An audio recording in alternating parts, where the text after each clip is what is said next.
Hey guys, welcome to another episode of Amber Unfiltered. Tonight I'm going to give you my review of Yellowstone Season 5, Episode 13.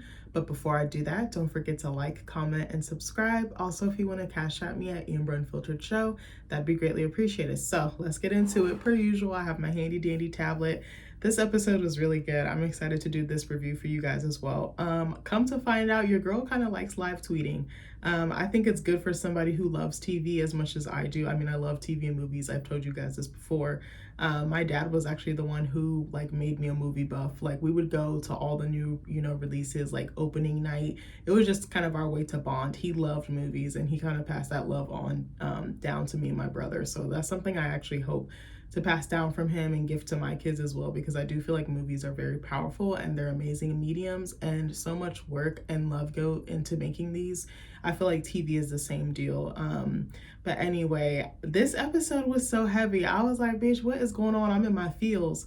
Also, I was on Twitter acting a damn fool, but I also want to talk about for a quick second why the fuck the show hasn't been nominated for more awards. I know I looked up earlier, I think in the past, Kevin Costner, I think last year he won an Oscar if I'm not mistaken, but the acting and everything that goes into making the show as authentic and as wonderful as it is, I don't feel like is valued enough and talked about enough. I feel like they should be sweeping award season similar to like a Succession or anything else.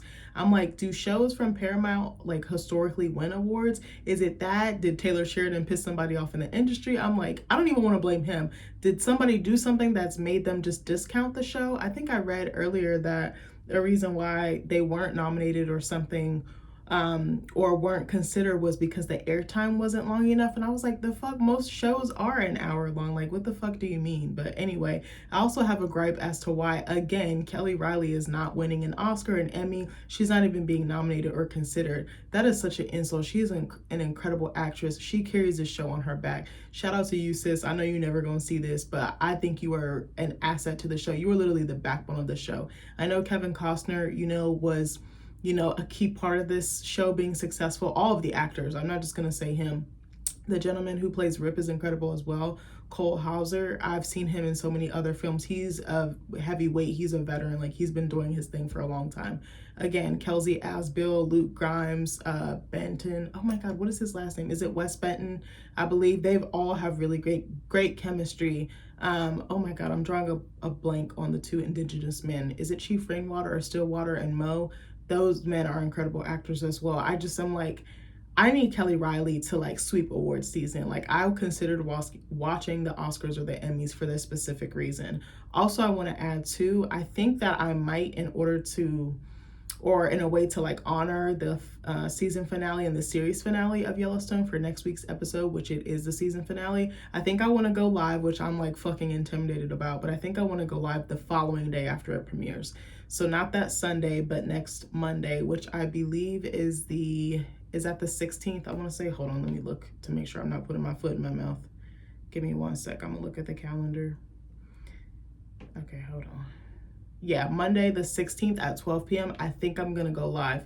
If anything changes, I'll let you guys know, but I'm thinking that I want to go live. I've always wanted to do it. I'm a little intimidated because I'm like, oh, what if nobody shows up? What if people's talking crazy in the chat? But I'm like, I'm not gonna worry about that. I'll probably see if my husband Nick can moderate it and just kind of help out there. But I want to do that even if nobody watches it and looks at it later. Like, I'm cool with that too. But please, please, please, if you guys want to support me, oh my God, I sound like Sabrina Carpenter.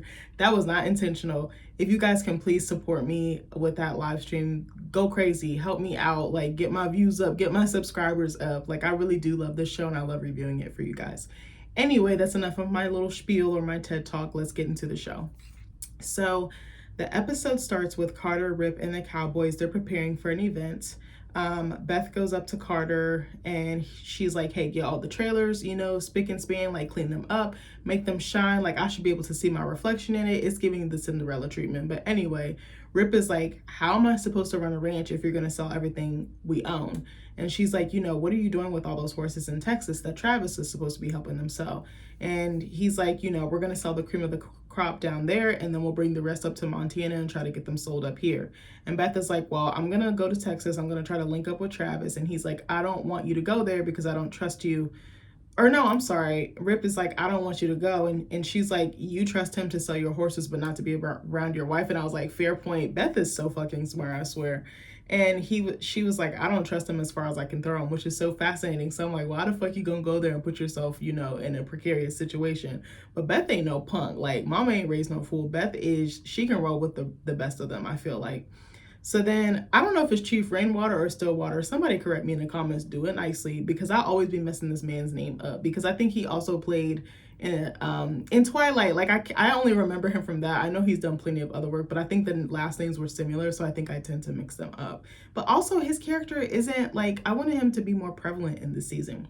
So him and Mo are looking out at the land, and they're seeing like some like construction people out there, and like smoke, or you know, like smog. Like, did I say smog? Is that a word? You know what I mean. They like see it going up, and they're like, oh my god, it's being harvested for commercial use. This is like kind of like not what our ancestors would want.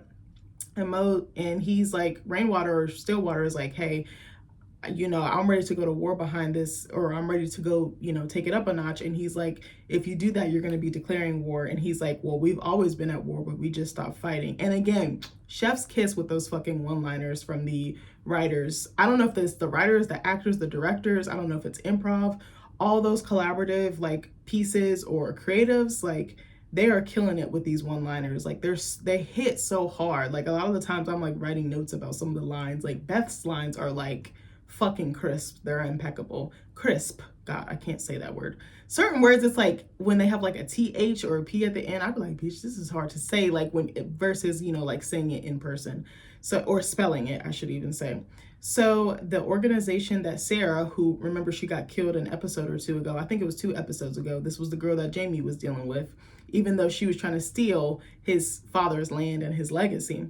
So her boss, I don't remember his name. He's like in a boardroom with, you know, a bunch of other executives or higher ups, and they were watching on the TV about John Dutton being killed. And then I put being married in my notes. I really was not paying attention, bitch. I don't fucking know. I was writing so much, and I was also live tweeting too, which is so hard to do, but I actually really enjoy doing that, like I said earlier. So her boss makes a call to someone, and he's like, we need to assume that Sarah has something to do with it, because I guess he knows the type of woman that she is and how below the belt that she'll go. So then all of a sudden he's getting up because he hears a commotion outside. There's like yelling, there's like chaos, and the fucking feds swarmed the building, and they're like, hey, what's up? Can we see her office? Can we see her belongings? Like, we need to search. And he's like, you need a warrant. And he's like, no, the fuck we don't. Like, we got this in the bag. And it's like, So I don't know what I was gonna say at the end of that. I don't know what means, but y'all know what I mean. Like, you know, shit's about to pop off, basically. So then, sorry, hold on, my stupid keyboard popped up. Okay, sorry. You know, like when like you're looking at your notes section on your phone or like a tablet, like any Apple devices, and then the keyboard just stays there, and you're like, bitch, what am I supposed to do with my life? Move. So the next scene shows Jamie at home. He's moping on the couch. His affair with Sarah is plastered all over the fucking news. He's like shouting at the TV. He's like, how did this get out? I thought I was in the clear. And it's like, no, bitch, you weren't. Like, Jamie is moving so funny to me, because I'm like, bruh, I would not be sitting around just thinking that shit's about to be sweet. Like, I would be trying to figure out a game plan, an exit plan, like go to Mexico, go in a cut somewhere, change my hair, get fake IDs. Like, I'd be trying to bolt, but he just sitting there. I think he's like a sitting duck. That is the best way to describe him, actually. Sorry, I feel like I'm not as high energy tonight. I'm a little bit tired. It's been a long day. I had an assignment that was due that like killed the remaining brain cells I have left. Also, it's late as fuck. It's almost 11 o'clock at night. This is how much I love you guys. I just want to throw this out there. So then, whatchamacallit? So Jamie calls Beth, and I'm dying because also Beth is on a private jet or whatever, flying to Texas to go meet with Travis. So on her caller ID, Jamie's name is not Jamie. It says fucktard, and I died so hard. I was like, this bitch is so stupid. I love that. I was like, the fact she don't have this man blocked is sending me. But anyway, so he calls her, and he's like, you know, by bringing me down, you're going to bring yourself down in the process. And he's like, it's going to be a domino effect. The rest of the family is going to come down with you or with me. So then he started talking to her crazy. He's like, you're ruining the family name, the family legacy. And I'm like, bitch, you was the pot calling the kettle black, because you're the one that did that. She didn't do shit. She's trying to save the family. Her and Casey are doing what's best for the ranch, what's best for the legacy. And you're just over here fucking smearing it with shit. Like, bitch, I know you're lying. I was like, he bold, ain't he? I said she should have reached through that phone and yanked his ass up. So she's like, you're not one of us because, there's, I'm just gonna fucking ruin it. Jamie is not their biological brother. It comes out that he's actually adopted into the family, but that's in a previous season. Again, I probably dropped so many spoilers, but go back. If you're gonna watch the show, watch it from start to finish. You won't be disappointed. And no, nobody's paying me to say this. So he's like, I'm willing to unleash all the dirt. You go low, I go lower, bitch. I see you in hell. So she's like, unlike you, I keep all my promises. I said, not Beth dragging a bitch, and the bitch is her brother. So I'm like, okay. So she's drinking her vodka, of course. And I put a note in here. Again, Kelly Riley kills this role. I said, I'm going to miss seeing her on my screen. I said, she has such a strong stage presence. I said, my eyes are glued to the screen every time she comes on it. Like, you don't know what she's going to do, what she's going to say, what shit she's going to set in motion. Like, she's just such a fire character. I said, not many actors or actresses have that kind of charisma. I said, I hope she continues to get amazing roles after the show ends, because this makes no sense how fire this lady is. Like, she studied her craft and then some. Like, the way she plays this character should just be like a class or studied in itself. So anyway, next they show some gorgeous shots of the mountains in Montana, and low-key, I kind of want to go there. I told you I want to go to Yellowstone. I actually wrote a paper on it when I first started going back to school, and I fell in love just looking at the pictures. It looks so peaceful. It just looks so like home, like a little slice of heaven on earth. I don't know how to explain it. It looks stunning. So I said it's hard not to fall in love when you're looking at beautiful images like that. So then Casey returns home and Monica's like, what did you do? Remember, he went and basically put some pressure on the head of that like covert organization, said, you come for me, I come for you, basically. He almost killed this man's daughter, in a moving vehicle. Like, Casey was not fucking around. So he's like, babe, I showed those people that came after us what the fuck I would do to them. Like, you gonna have to see about me, about mine. And I said, oop. I said, not Casey sticking up for his family. So Teeter and the rest of the gang come back home to the ranch, and then Walker's like, what's all this huss and fuss about? He's like, is this for Kobe's funeral? Is this for John? Actually, do the rest of the Cowboys know John is gone? I actually don't know, but I think he was just asking more so in terms of Kobe's funeral, who unfortunately was killed by that aggressive horse. So then Carter's like, it's for an auction. We're basically selling everything from the looks of it. So then Teeter goes to the Cowboys quarters. This scene broke my heart. There's quite a few scenes with her that really touched me and broke my heart. I was like, I've never lost someone that I've been with, but I can empathize because the hole that it leaves behind, that void, is irreplaceable. So she sees Kobe's belongings are all cleared up, and she's like, I wish they shot the fucking horse that killed him in the pasture before this shit could happen. And Walker goes in to kind of like soothe, her spirit or whatever. And he's like, hating the horse isn't going to help anything. He's like, some horses can't be tamed and some are just born wild. And I was like, damn, that's kind of relatable to people as well, if you think about it.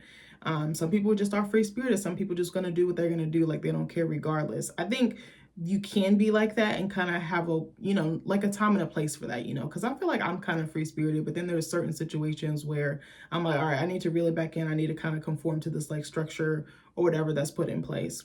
So he kind of says something really touching. He's like, Kobe's doing what he loves. He died doing what he loves, and now he's up there, in heaven doing what he loves. And I said this scene was so powerful. So then Lloyd brings Kobe's hat to Teeter for her to keep, and you could just tell she was relieved she has something that could connect her, like just that final piece, like, because it must have been so hard to say goodbye without being able to say goodbye. Like, she didn't get to hold him before he died or say anything, hear his voice. Like, oh, that just touched me so bad, or touched my heart. So I said she seems grateful, but she's still in complete and utter shock. She puts on his hat, and they do a beautiful close-up shot of her wearing it. Like, you could just see the sigh of relief in her. I feel like it was like an extension of him, like a way to just, his essence, his smell, his spirit. I just was like, oh, that was so sweet. So then it shows Kobe's best friend Ryan walking in the stable where Kobe was killed. He then meets with Rip, who's testing out a horse. Like, he rode it to see, okay, let me make sure this is a valuable asset to put in the auction. So then Ryan gives him a check. The check clear, baby. Like, it's a pretty high check. I want to say it was like $76,000 or something ridiculous like that. It's a decent amount. I might be wrong on the number, so forgive me for that. And he's like, this should cover our expenses. This should cover those taxes. And, he's like, hey, Rip, man, should I be looking for another job? Should I be looking for another outfit? And Rip is like, kind of, sort of, because he's like, there's not going to be a day's worth of work after the auction is done.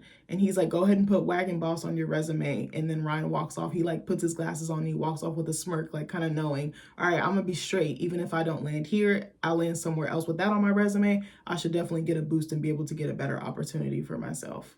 Because remember, he left him in charge when Rip came back up to the ranch to make sure everything was straight. So he was kind of running things for a while. So then Beth goes to meet Travis, who she absolutely fucking hates. And she drives up to, like, you know, is it the 4-6s? I don't know if it was the 4-6s or a property attached to the ranch or whatever. And she sees these like group of men. They look like they're like Brazilian or whatever. And she's like, can you give me directions? Because they're like, Travis ain't here. Because she asked about him and they're like, he's at the main house. And she's like, the main house? Like, where the fuck is that? So then the guy directs her.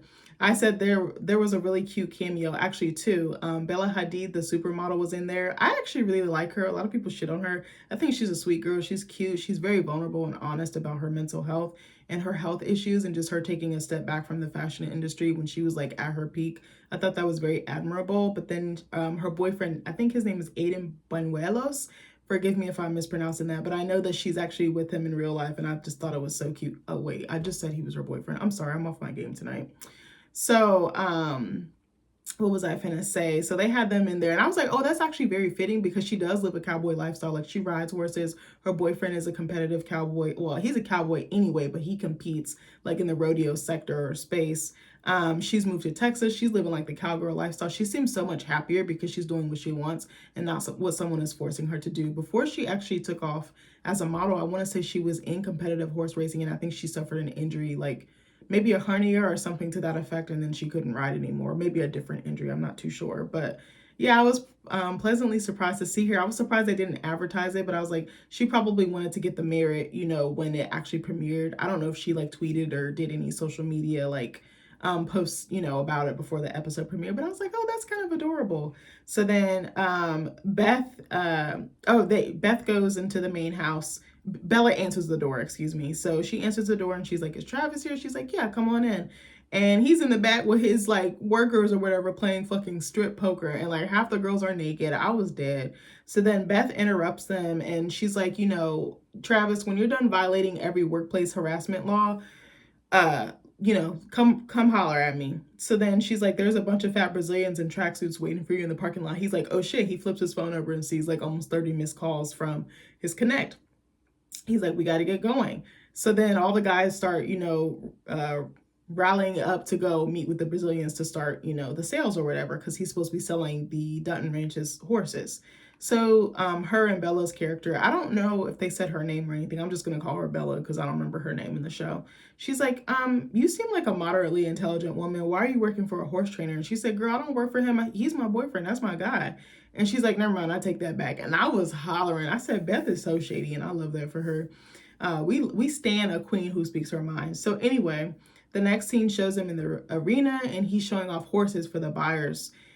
Because remember, he's supposed to be selling to help the Dutton Ranch kind of recoup financially until they can figure out their next steps.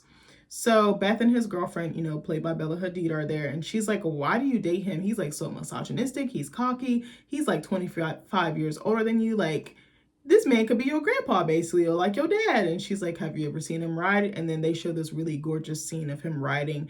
I don't think it showcased his riding abilities perfectly, but I could see why I should be drawn to that, like the charisma, the magnetism of it, you know?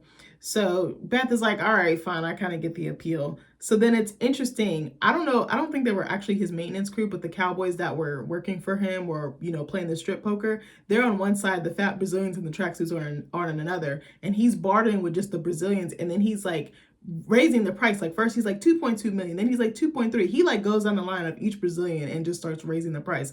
Then he calls to his maintenance crew, the cowboys that were playing the strip poker, and he's like 3 mil, 3 mil. And then the Brazilian is like 3 mil, that's it. And I was like, he does have the gift of gab, and he has the ability, like he's a strong salesman. Like he knows what he's doing. He wants them to feel so much so like, I need to have this horse. That's a deal. That's a money maker. Like he was very good at that. So then later it cuts to Beth. She's going back to Travis's house and they're throwing a pool party. And she's talking with one of the cowboys that works with him about Travis selling the horse and how he does have the art of negotiation down pat. So he's like, it's like selling a lottery ticket if it bucked. And I was like, that's a very beautiful way of putting it. Again, the writing in the show is very strong. So she tells Travis, when you're done partying like it's 1989, come get at me, come rap a taste. And he's like, well, 1989 was a good year. And I was like, I'm fucking dying. I was like, it probably was though. So she's like, him and her, basically in like a little, what's that thing, like a little pool house or whatever. I was thinking of like Fresh Prince when like Carlton and Will lived in the pool house. I don't know why that randomly crossed my mind, because it kind of reminded me of that. So it's just them two. They're at like a little poker table or a little card table, and she's like, can you come to Montana and help with the auction, because we really need top dollar. Like we're getting ready to fucking lose everything. Like we really need your help.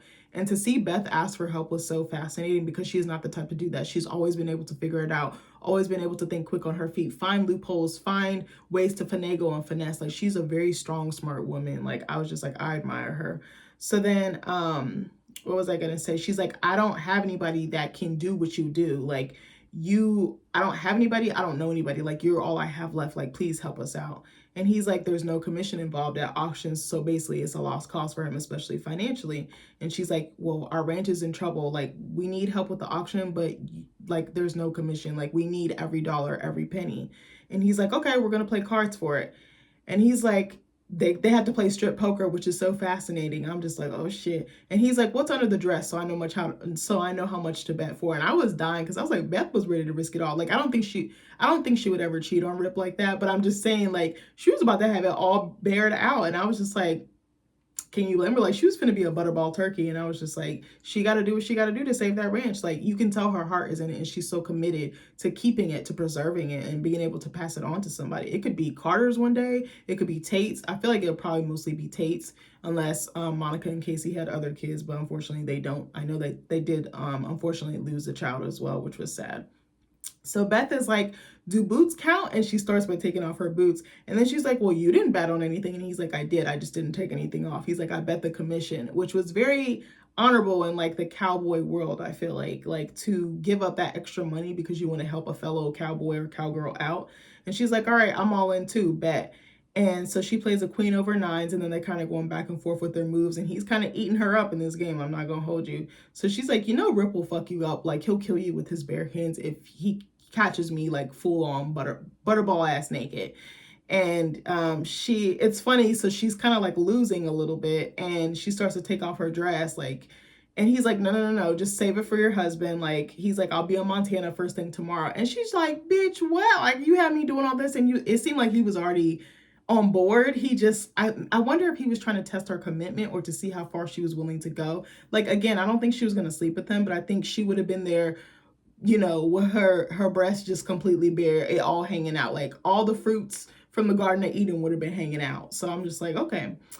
So next we see Rip and Lloyd. They're gearing up for the auction, and Rip and Lloyd have a very interesting conversation. Rip is like, hey, can you stay on it? And he's like, I want you to stay on the ranch. I don't want to kick you out. I don't want to make you go to another outfit. And Lloyd's like, an outfit is like another, like ranch or whatever, or, cowboy situation. Not a cowboy situation. Y'all know what I mean. So Lloyd is like, there's nothing to stay for. He's like, I've been here for 43 years. This is my home. This is the only thing I've ever known. Like, I literally don't know anything else. I don't want to start over. Like, Lloyd's like almost fucking 70. Like, can you blame him?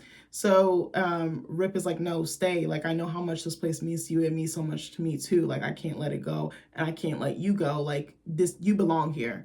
And he tells Rip, thank you. And he walks away. It was kind of tearful a little bit. So then raggedy ass Jamie, I'm sorry, I need him to be taken to the train station ASAP. Like, if you know, you know. So Jamie is sitting outside of his child's mother's house. I said baby mama. I'm going to try to be better about not using that word. I guess it depends. So anyway, outside his child's mother's house. So she sees him like from the window, and she comes outside and is like talking to him through the car window. And she's like, so it's true? And he's like, I did sleep with her. Oh, no, I'm sorry. So she's like, come inside. There's no need for us to have this conversation on the street, because she knows it's about to get deep. So when they sit inside, her house is nice, by the way. We were just wondering, like, we were talking, me and my mother-in-law and my husband were talking before the episode started. And we were like, what the fuck happened with his child's mother? What the fuck happened with when they shot those wolves and the like gaming association came after them? We were just wondering about all these random things. And then this popped up and I was like, okay, this kind of answers it. So she's like, is it true? He's like, yes, I did. He's asking about Sarah and his dad. Because remember, Sarah got shot. It was his girlfriend or little side piece or whatever. And then his dad, getting killed. And he's like, I did sleep with her, yes. But did I have something to do with my dad getting killed? He says no. Jamie is guilty by association, I feel like. And I feel like his ass definitely needs to be under the jail or under the train station, bitch, whichever you prefer. So, also I forgot to add, as he was getting out of the car to walk into our house, we heard a train horn. And if you know, take him to the train station means that somebody's going to be killed. So I'm like, that is symbolism. I was like, when is he going to die? I was like, I guess they're going to save this for the season finale. I was like, it makes sense. But I was like, bitch, I'm ready for him to be dead yesterday, the day before yesterday, and the day before that. Like, he need to go. I'm so sick of him. He's just such a fucking weasel. He's such a snake, and he just does not give a fuck. He also has no spine. He just does whatever someone tells him to do. They could be like, Jamie, jump with your eyes closed on a parachute or one leg tied or one hand tied behind your back. This bitch gonna do it. And I'm like, do you have any resolve? Do you have any like stick to itness? Like, do you have any balls? Like, he just irritates me. So that means that to me that the actor is doing his job if he's making me hate this character's guts. But anyway, so what was I finna say? So she goes, I forget what his child's mother's name is as well. She's like, does Sarah have something to do with it? And he pauses. He can't even look. The weak bitch can't even look her in the eye. I said, oh my God, I want to throw hands right now. So she's like, she asked him the question again and he said yes. And he's like, well, I didn't know till after the fact. And it's like, nah, bitch, you knew in your spirit. Like, as bad as his intuition has led him, or as much as he ignores it or pretends like he doesn't know, this bitch knows. I'm like, you knew, because she was coming for everything that, you once loved, and including your dad. So anyway, she's like, your silence is complicit, and you're basically the very definition of being complicit. And she's like, you need to come forward. And she's like, the only reason I'm helping you is because we have a child together. That's it. She said, your legacy is our child's legacy. And basically, I think she doesn't want his name to be tarnished because she knows what type of life and stress that will cause for their child. Like, their child will be basically born into this situation that he can't help. His father is a shameful person. He's done heinous things. If he goes down, the child goes down, essentially. Like, his future goes down the drain. So I kind of get it. You could tell she was a fierce mom and she really loved her child and she was willing to do any and everything. It wasn't because she liked Jamie. It wasn't because she wanted to bail him out. She wanted to secure her child's future. And I was like, I have complete and utter respect for that.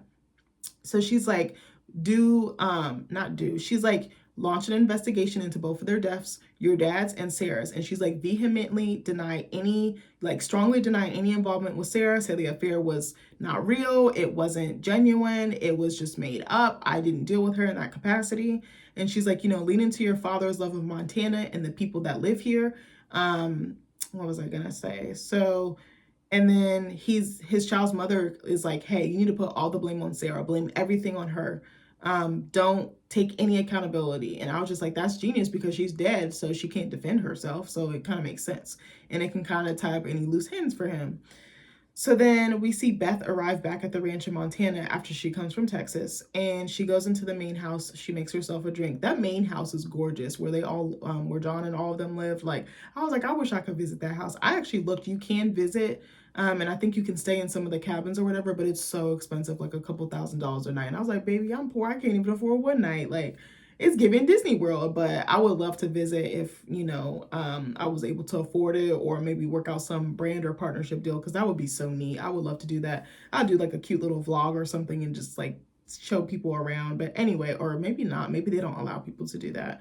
Probably want you to respect the sanctity of the space, because I do believe real people do live there. They rent it out for the show, but it's a gorgeous property. So anyway, Rip is on the couch asleep, and he wakes up, and she's like, I've had one question rattling around in my mind the whole way back. And he's like, what? He's like, she's like, how the fuck are you friends with Travis? And he's like, so it kind of started like 20 years ago is when they met. He was like, I was at a bar somewhere with a girl, and he's like, a guy was moving in on her, and she's like, well, I need that bitch's first and last name and her last known address. And I died, because I was like, it's giving Liam Neeson from Taken, bitch. And Rip, like, she keeps interrupting him, and he's like, are you gonna let me tell a story? And I was like, damn, that's me with Nick, because I was like, sometimes I'd just be rambling and talking so much, and he'd be like, are you gonna let me talk? And I'm like, you right, you do need to talk. You deserve to be heard too. I just be getting so animated and loud. But Rip is like, I basically told this guy to back off my girl, and she did it. Next thing you know, we're fighting, we're throwing hands, and he's like, the other guys in the bar closed in on him and like basically jump him. So then Travis is like, all right, fuck it, I'm gonna help him. And he's like, to get to him, you have to come through me. Next thing you know, they both squabbling in the oh no, hold on, sorry. I thought my notes went away. Ooh, I was about to have a heart attack on camera. I'm sorry, I accidentally clicked something that opened a new note. I got real scared for a second. I think you probably saw my heart jump out of my chest and come back in. I'm sorry. So hold on, give me 1 second. I'm so sorry, guys. Hold on, let me scroll back down. Okay, hold on, I'm almost back. So then, yeah, so they're squabbling or whatever, and then they get thrown out of the bar, and then Travis is like, wait a second, I need to go back in to get my hat. I said, ain't no way in hell I'm gonna go risk my safety a second time to go get a motherfucking hat. Bitch, you better go to the store and buy a new one or go on Amazon. Probably didn't have Amazon at that time. So blood is all over his face, his nose is broken. He like, I'm finna get this hat come hell or high water. So he goes and gets the hat, and then he looks for Rip's hat for him, and he sees that someone's wearing it. Well, there's a guy wearing it, and he takes the hat off and he hands it to him, to me, which signified his respect. So it's like, I guess Travis has character. He just comes across as like a cocky douche, but he has that other side to him, that brotherhood, that loyalty, which, Rip is all about. So the next day, the auction is taking place, and we see different cowboys riding, like Travis and Jimmy. They're all kind of showing their tricks or whatever for the audience to, encourage, generate that sale and generate that interest, So we see people registering, they're engaging with the event, talking to other bidders and things like that. And Beth joins Monica, and they're kind of just like standing around like the corral or whatever. And Monica's outfit was really cute, sidebar. I also loved her earrings and just the styling. Again, everything on the show is awesome. The costuming, the makeup, the direction, the cinematography, the music, the score, just the storytelling and how they're able to weave different plots and kind of make them all blend together. I think that's very hard to do when you have so many subplots going on. And I think they do a really good job with that. Sometimes it can be a little bit dicey and it's hard to follow everything, but then it somehow wraps itself up in a pretty bow. I do want to give the writers credit for that, and as well as the actors for portraying that, and directors as well. And camera people, everybody, honestly, everybody deserves a shout out. Grips, cast and crew, I'm trying to think of everybody, craft services, everything is so important on a TV show. I just want to shout out you guys. I know I'm probably missing someone. The sound design in the show is actually really good as well. So what was I gonna say? So Beth joins Monica at the little railing or the fence or whatever, and Monica's like, do you think this will be enough money, like we'll raise enough to cover the taxes? And Beth is like, it'll help cover the debt, but it's not gonna make our problems go away, basically. She's like, we'll probably have to eventually sell pieces of the land or other parts of the property to recoup, and then there'll be another set of issues after that. Like, it's just one thing after another. She's like, this is just buying us time until we can find a solution. And I was like, damn, that's tough. So then Casey comes up and he's like, the coroner's office called me. They want to release Dad's body. And you could just see Beth visibly break. Like, it was pretty rough to watch. Because, she's a daddy's girl. She doesn't know life without him. There was life with her dad and now life without. So then Monica's like, don't worry about it. I'll take care of it. And I thought that was such a sweet moment of her being a sister-in-law and stepping in and taking those reins was such a painful or traumatic event. And then taking that burden off of Beth and Casey's shoulders. I thought that was really powerful. And it's so nice to see them kind of like married, settled, and like finding their men and finding their way of life. I really think that's so fascinating because these two women really have gone through it, but they seem to have found their home and their safe space with someone, which I really like. So then Beth is like, we need to have Dad's funeral after the auction. So then I said there's gorgeous horse. It was the first horse that came out with this tribal print, like saddle came out, and he's like showing off his skills. Him and his owner are doing their thing. And I said, this made me want to go to a rodeo. I actually really wanted to go to one this year, and there was one like 30 or 45 minutes away from my house. And bitch, it was on the day that I had class, and it ended like a little bit before my class was over. Like, I think it ended at like 4.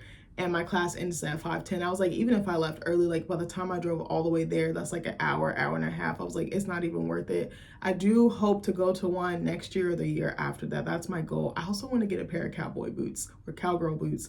I actually looked at getting some, I want to say earlier this year, or was it last year? Was it last year? Yeah, last year, because we go to this country fair / auction every year on my birthday. and I was gonna get some, but then we saw it was gonna be like muddy and rainy that day. So I was like, I'm gonna get these, spend all this money, and then they're gonna get all fucking destroyed. So I was like, no.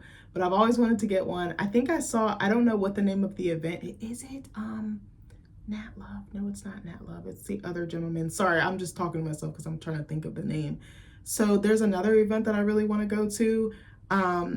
It's in Maryland. I want to say it's like in Upper Marlboro, somewhere in PG County, and it's like a black cowboy like rodeo show, but they have all types of stuff, and it looks so cool. I saw pictures and stuff like after it happened, and I read an article about it, and I was like, I definitely want to go to that as well. Like, it looks so lit, and I was just like, oh my gosh, like I love that, because we don't really see like black cowboys that much. We're seeing them more in the media, the mainstream media now. But I just really wanted to go. I was like, it looked like such a prideful event, such a joyful event, and just there's like such an ancestral connection with black cowboys, you know, back then to even now. So I was like, I definitely want to go. It was fun. Okay, this is so bad. I was dead because my husband is obviously white, and he was like, well, can I go? And I was like, bitch, I don't know. You gonna have to ask for your black card. I don't fucking know. You got to get an honorary black card. You got to go to the committee. I don't fucking know. I don't make the rules, but I was like, bitch, I'm going like come hell or high water. But I want to go to both of those events. I've never gone to a rodeo. I don't think it was intriguing to me, but now it's kind of, I have such a great deal of respect, I think, for cowboys, because what they do is very dangerous work. It's very hard work, and I think it's time consuming, and nobody knows how much they put into it. I'm sure obviously they do, and maybe people that love and support them, like friends, family, or local community. But again, shout out to you guys, because I know that job is not easy, and it is a necessary job. And hopefully, you know, technology doesn't make it go extinct. So anyway, what was I gonna say? So yeah, they show different steering activities, which are very, very cool. I'm not gonna get into it because I don't know the correct names, but I know they have a lot to do with like cattle, you know, like roping the cattle and like showing the submission and stuff like that. And I thought, you know, to myself, I was like, this is a great way of like highlighting and paying homage to like the finesse and artistry in being a cowboy, because there's so many layers and there's so many facets to being one. It doesn't look like just one thing. So I said, this was funny too. There's another horse that reminded me of Spirit from the movie Spirit, Stallion of the Cimarron. I don't know if y'all remember that movie with like the kind of like yellow or orangish horse with like the black hair that was like he was like a wild horse, and then he like got captured. He got like separated from his herd. I was like, damn, I kind of want to go watch that movie now. But the main color was different, like the main hair. I think it was like more blonde than brunette, or like dark like Spirit's hair, but it kind of reminded me of that. Give me one sec. I'm just gonna take a drink of water. Ooh, that's good. Remember I told you I drink the Polar Seltzer? My mother-in-law and my husband got me hooked on these. We also really love Waterloo brand. I love both of them. This one is raspberry lime, and it's kind of crisp. It feels like you're drinking soda, but you're really not. It is no sugar, no calories, no nothing. It's great. So some of the cowboys like Walker, Ryan, Lloyd, they're kind of just shooting the shit. I think Teeter's over there with them, and Ryan's like, hey, oh, Jimmy's over there too with his wife. His wife is a cutie.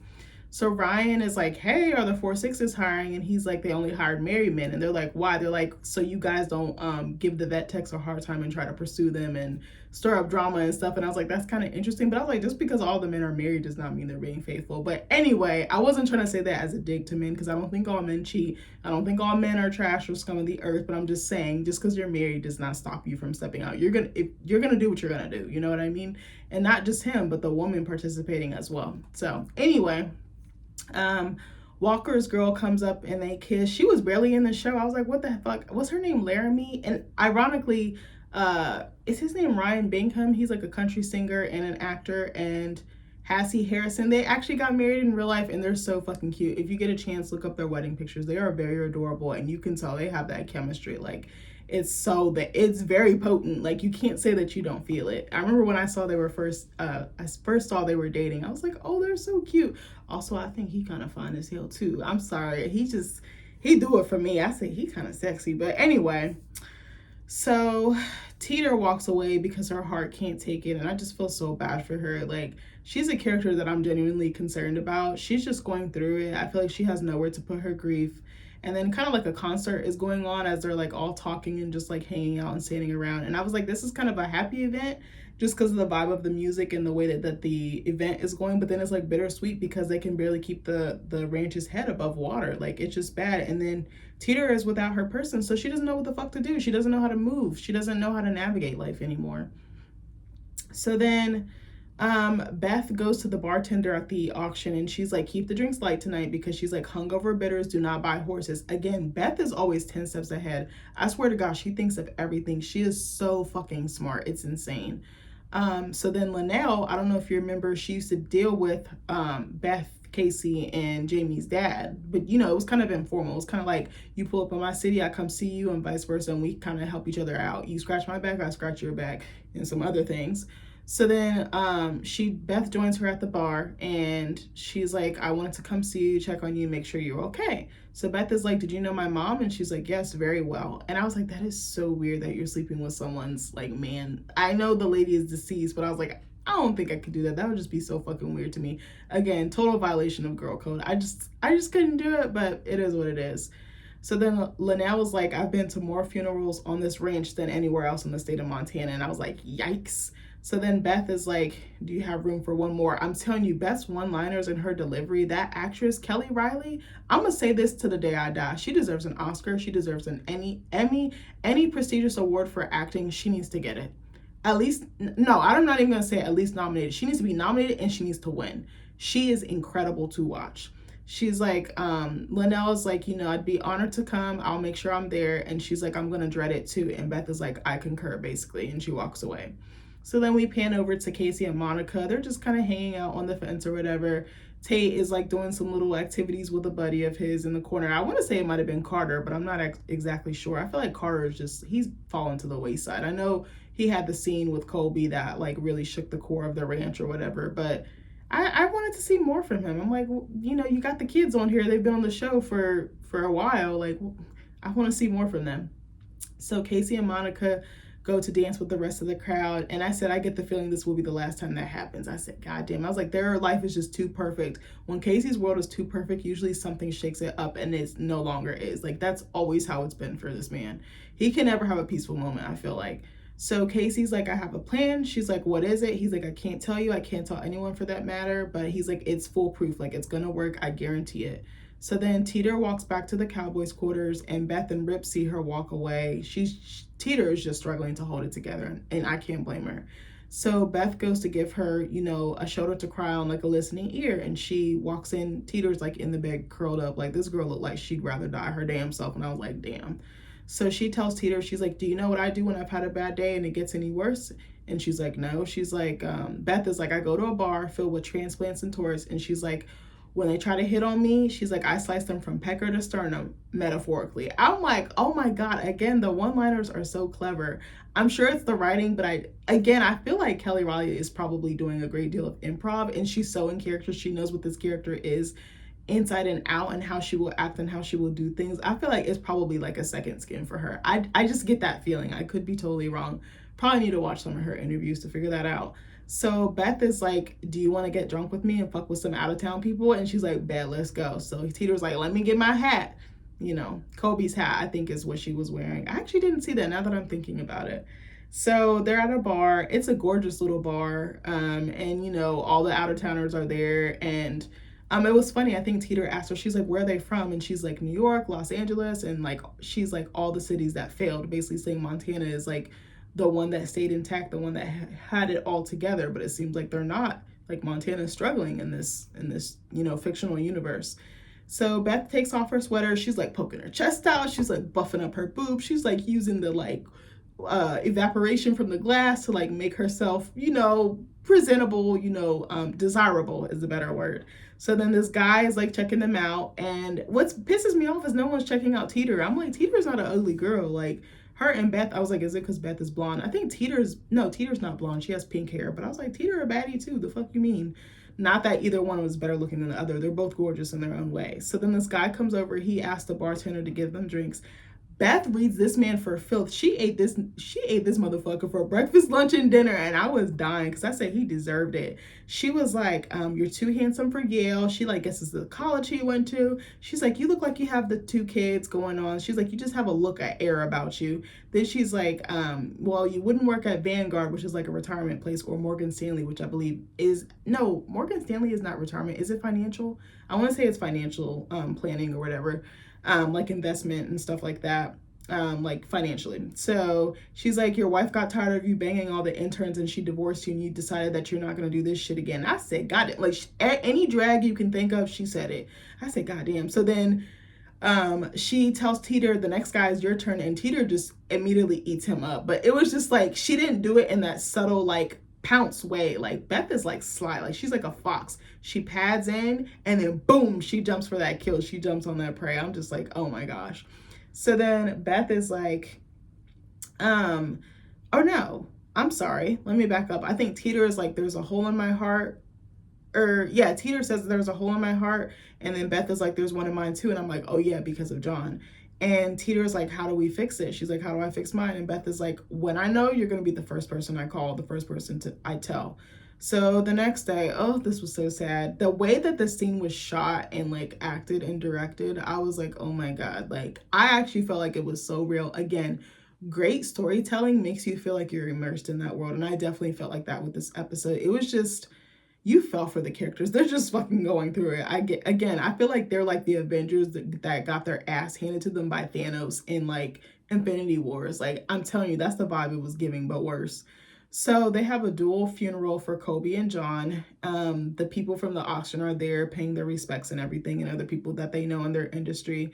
I said this scene was so heavy. The score, the acting, and the cinematography were incredible, which is what I mentioned earlier. Teeter can barely keep it together. Her and, was it Rip? Or was it Ryan? I don't remember who the other person was, but Teeter was definitely there. She was on her horse, and then I believe she had Kobe's horse, and I want to say either Rip or Ryan had Kobe's horse, and they like went inside the like corral. Everybody else was like kind of on the outskirts of it or the fence, and they're like, a gentleman was like saying a prayer, just saying, you know, thank you and farewells, you know, to Kobe and John's contributions.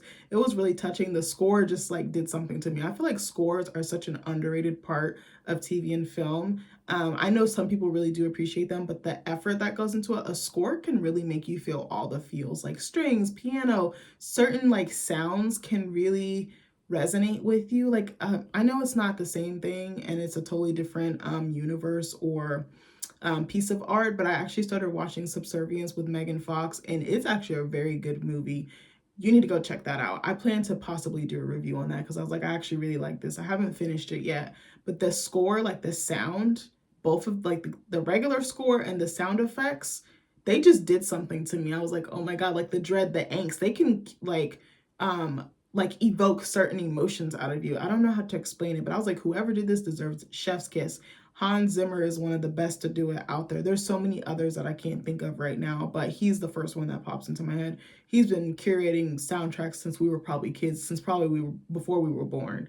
But anyway, Teeter, I said again, she can barely hold it together. I said, I don't blame her.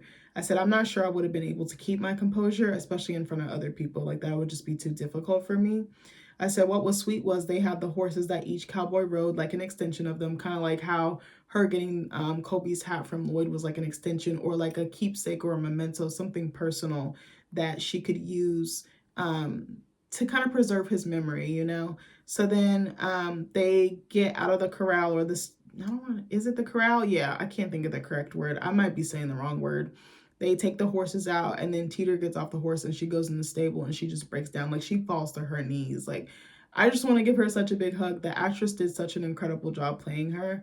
I just said her character is going through it, and it's going to take her a little minute to like really get back into feeling herself and finding her new normal and finding the courage and the strength to move on, because that is very hard, because his loss was so unexpected. And we're working on planning a future together.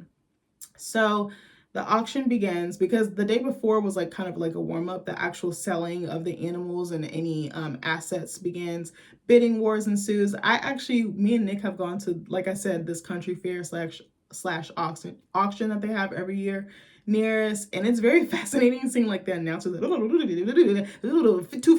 like, it's very fascinating. Like, that's an art to me. I think that's a really strong skill that we underestimate, just getting that, having that charisma, but also having the skill to map to it or match with it. I was just like, that's incredible that they do this. Like, me and Nick were fascinated. We were like, baby, when we get rich one day, we're just gonna buy like a Greece vacation for like a week in a villa. Like, I was like, I would love to be able to afford something like that. We've done like the silent auction part. So they have one part where like you what was I gonna say, there's like little tables and stuff, and there's different stuff on them, and you have like a little piece of paper or whatever, and you can read, or no, it might be digital, I can't remember, I think it's digital. You scan like a QR code, you put your information, and you bid silently, and the biggest bid wins. And one time, I think the first time we went, this was back in like 2019 when we first started dating, this was like after a year and a half of dating, we won a like wine package. It was like a tasting, truffles, like food, and it was like for two parts of the winery, because there was like one part that was like a brewery or something a little bit different, and then the winery section. It was so fucking fun. We never went back for the second part, but we did the first one, and we were like, we want to come back here. And our ironically, I don't want to say ironically, fondly, my husband actually proposed her. That was the second time we went, because we kept saying, oh, we're gonna go back, we're gonna go back, because it was like out of the way from our house. It was like a good like hour or so away, and we just never got around to it, even though we drive an hour like other places. But for some reason we just had a hard time getting our shit together to get back over there. So when he brought me back there to propose, I thought it was so sweet, because it had like that sentimental value to it and the memory, and he did such a great job with the proposal. I'll remember this for the rest of my life. I feel like he put so much care and thought into it, so that was really touching. But anyway, so what was I gonna say? I said this is sad to watch, the auction part, because everything John worked to build is being taken away, and not just him, but his forefathers or whatever. You know, his granddad, his dad, his granddad, his granddad's dad. Like everything is just about, it's like on the cusp of just being snatched, you know? So I said I couldn't imagine working so hard to build something and have to sell it because something happens out of your control, whether that's a person, whether that's an organization or an entity. Like that is a lot to fight for. And sometimes even if you are well off and you have the means, like it's draining. It drains your resources, it drains your energy, it drains your time. So I said the auction is over and they're left standing with nothing. Carter asked Beth what to do. He's like, there's no horses, there's nothing for me to take care of. And she's like, well, son, I guess you sleep in. And she kisses him on the cheek and walks away.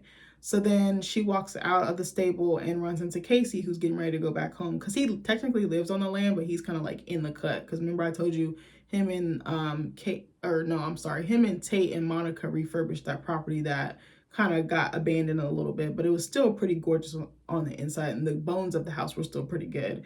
And he's like, you know, how do we make out? And she's like, we got about 30 million or a little over 30 million, which I'm like, baby, cut me a slice off. Cut me about a cool meal and I'll shut up, I'll be quiet, I'll go away. So she's like, you know, this should buy us about a year to fight to keep it, you know, to fight back to keep it in court or what have you, or keep the vultures away. And Casey's like, hey, promise me something. And she's like, anything. And he's like, don't spend a dime of your money that you've earned on this place, because I guess he's like, that's really not going to be able to save it. I think he was saying like, there's only so much money you can throw at it. It doesn't matter how much money you throw at it, because it's still not going to be able to be salvaged or saved. So she's like, you know, promise me to do the same. And he's like, I have no money. And she's like, well, yes, you do, a little over 30 million. And that just showed me, I actually really love the relationship between them. I never really thought about this. I haven't seen them be this close, but I think John's death kind of forced this circumstance on them, and also the betrayal from their brother. Like that probably helped facilitate it. I don't think Casey and Beth necessarily hated each other, but I don't think we've seen that intimacy, and not in a sexual way or physical, but like an emotional attachment and just them being each other, being each other's rocks, being loyal. I think it has really forced them together more, which I really appreciate. So I'm thinking if he does lose Monica, or if he does lose Tate or some huge loss like that, I think she'll be able to swoop in and be that shoulder for him to lean on. I'm actually really liking this part of the story. I never really thought about this. Let me know what you guys think about it, or if you have the same feelings or different feelings, in a respectful way, of course. So Casey's like, let me ask you a business question. This part confused me a little bit. Like we actually had to rewind it when we were at my in-laws, watching it with my mother-in-law, because I was like, bitch, I'm confused. I was like struggling to take the notes on this part, because I was like, I think I get it. I'm probably not going to explain it the best, but you could probably look it up online. I apologize in advance. So he's like, hey, what's the worth of your car? And she's like, it's leased, so it's not worth anything. And then he asks her, he makes the analogy or example of like, hey, I could buy the car, it's worth 30,000, but then if I sell it back to you for $1, what's the taxes on it? Or something vice versa. I don't remember the writing or the acting part of it was a little bit confusing for me, I'm not gonna lie. And I'm usually pretty good at picking up on stuff. Like certain things, like I remember when they were talking about the lease of the land when Sarah was still alive and going back and forth with Jamie, the verbiage was not clear, and that's kind of how this was for me. But I got the gist. So I said, I put a note that I think this is what he's going to do to save the land. He's going to sell it and then buy it back. Or have, even if he transfers ownership, he'll have whoever buy it back for less than what it's worth. That way you're not hit with all those goddamn hefty ass fines, which makes sense. So then it was funny. So he gets in the car, Casey gets in the car with Monica and Tate. He drives off. And then Kelly's like, wait, or I said Kelly, bitch, Beth. I don't know why I put Kelly. What the hell was I thinking? I'm over here thinking about the actress's name. My bad, y'all. So Beth is like, wait, why didn't I think of that? And she like yells at the top of her lung. And I'm like, yeah, why didn't you think of that? Because usually you're the one with the bright ideas. So then she chases after him in his truck. And she's like, you're smarter than you look, brother. And I'm like, I'm dying because I was like, low key he is, though. Because Casey is a jarhead through and through. Like, he don't know anything else. So Monica's like, so then she leans in the truck because he's got his window open. And she leans over, kisses him, and then runs back off. And Monica's like, so you told your sister, but you won't tell your wife? And he's like, I didn't. She figured it out. And I was like, yeah, him kind of going, he was so obvious with her. I get so mad at Casey for not telling Monica what the game plan is, because I was like, as husband and wife, I definitely feel like you should be doing that. I'm like, who the fuck is Monica gonna tell? First of all, she's in the middle of fucking nowhere. Two, if she tells Beth, like, Beth is either gonna say yay or nay, or she's gonna be like, no, off with your heads. But Monica can keep a secret, and she's her husband's advocate. She is this man's best friend. She's his rock. No matter what issues they've had, no matter like what marital strife, like she is down like for him. She's ride or die for him. I hate using that term, but in this case, I think it's applicable. I think she's been a pretty good wife, and she's been pretty understanding, and she doesn't judge Casey for like when he goes on those missions and he has to kill and he has to do things that are outside of his normal character. She understands he's a protector, and that's his way of doing it. If that means that it keeps people off of their back and it keeps, even worse shit from happening or continuing to happen. So I kind of get a little agitated with him that he just feels like he has to cut her off. And I'm like, he's so hot and cold with her that I'm like, if he loses her, it'll be of his own doing. Like, I hate to say that, but I do get a little agitated with him for that, because I'm like, bitch, it's for better or for worse. You're supposed to tell her everything, all your skeletons, all your demons. Like, she knows them already. So why do you have to hide this other side of yourself from her? But maybe he feels like it's not worth seeing, or it's so bad or fucked up that he doesn't want his wife to see him in that light. But I don't think anything could change her mind about Casey, honestly. Truly, let me know what you guys think in the comments. So then he's like, I figured out how to save this place. And she's like, how? And he's like, by giving it away. And then it cuts off. I said, baby, I know they better wrap this up with a fucking pretty ass bow next week. Like, I was like, bitch, what am I gonna do with the rest of my life? I'm gonna have stuff to do. But you ever feel like so fucking sad and lost after you finish a really great series? You're like, bitch, what? Like, what am I supposed to do? Like, what am I supposed to watch? How am I supposed to feel? And then you're just sitting there. But like I said earlier, I think my plan is to go live next Tuesday on the 16th, I believe it is. Oh, wait, did I say Monday? No, I'm lying. I'm lying, y'all. It's the 16th Monday. Next Monday, I think I'm going to go live at 12 p.m. to give my review or my recap of Yellowstone's season finale, which is the series finale, I think. Actually, I'm going to say yes, I am going to go live on the 16th, next Monday at 12 p.m. Be on the lookout. Please participate. It would mean so much to me if you could support me. But I truly love this show. Also, I kind of feel a little sized because my tweets were going up on Twitter, like, about the show. I think I tweeted something about, like, why isn't Kelly Riley, the actress that plays Beth? I was like, why doesn't she have an Oscar? Why doesn't she have an Emmy? I was like, she literally carries this show on her back, which is what I said earlier. And I was like, I said what I said. And, like, a whole bunch of people were, like, giving it impressions and stuff. And I was like, not y'all hyping me up. Like, I think last time I checked, it was at, like, 4,300, like, views or something crazy like that. I don't know, but I really feel strongly about this. Like, she is such a strong actress. She has a gift. Like, the way she plays this character, it's just like, you just love Beth. It's like, love her or hate her, like, she gonna do her. But if I had to rate this episode, I would say a 9.5 out of 10. They laid the foundation for that season finale very well. I think that we're seeing a lot of the characters figure out their next steps or their next path. I think the way that they paid tribute to Kobe and John was beautiful. I think the scene between Jamie and his child's mother was actually very incredible, the way it was played, the way that she had to put her child's best interests first. And even if that meant collaborating with with the person that, like, ruined her or betrayed her, I thought that was very brave of her and very noble. I like how Beth is kind of like the voice of reason. She's kind of like that maternal figure for everyone. I like how soft she's being this season. I like that Casey is like, I'm gonna fight for mine, but again, I still wish that he would communicate with Monica what the plan is moving forward. Or maybe he's trying to enjoy these softer moments or these tender moments because he knows they're few and far between. And maybe he for him, he can only compartmentalize that way. That could be it. I feel so bad for Teeter. I just want to give her a big fucking hug. The actress who plays her, I'm not sure if her name, does an incredible job. But yeah, I really like the direction that they went with the story. I'm so curious if next week will be like an hour and a half, will it be 2 hours? I was like, they have to make this epic. They have to make this worthwhile. Like, this is such an iconic show, and don't do it like Game of Thrones. Give it a good treatment. Give it a good send off. Like, Taylor Sheridan knows what the fuck he's doing. He has mastered his formula, and I think he's going to be dominating our TVs for a very long time. But anyway, I hope you guys love this review. I'm up past my little bedtime because I love you guys and I wanted to get this off my chest, you know, while it was fresh, like right after. I really enjoy shooting these for you guys. I got to figure out some new shows to watch. Let me know if you have any recommendations. Actually, yes, I think Ingrid recommended, was it Death, Sex, and Robots or something like that? That's funny because my husband actually wanted to watch it and I told him no.